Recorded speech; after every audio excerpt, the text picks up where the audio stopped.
Everyone welcome back to my new mini blog. ये blog टी हूँ गोटे छोटा पूरी ट्रावेलर ब्लॉग।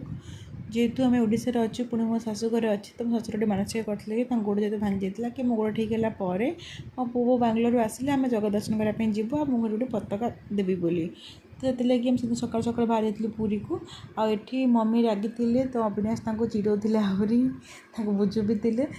गला बेले बाटर आम माँ बाट मंगला दर्शन करके गलु से भोगराग भी गलु कहीं जगह दर्शन करने जावा आगु बाट मंगला दर्शन कर निहाती दरकार।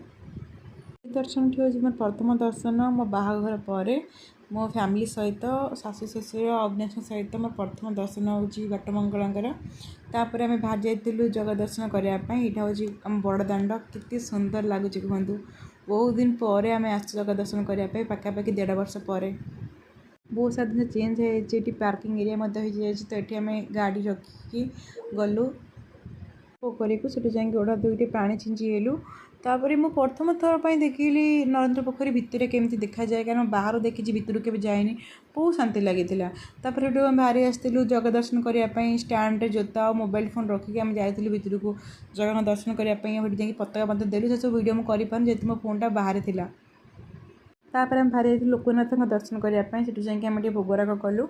लोकनाथ दर्शन सारिक आम जाइलु सी बीच को बहुत मजामस्ती कलु फटो उठेलु और सी बीच रे बहुत सारा जिनस किणलु खाइलु बाहरी गलु आम घर अभिमुखे ये भाव में बहुत भल भाव से दिन आमर कटिगला।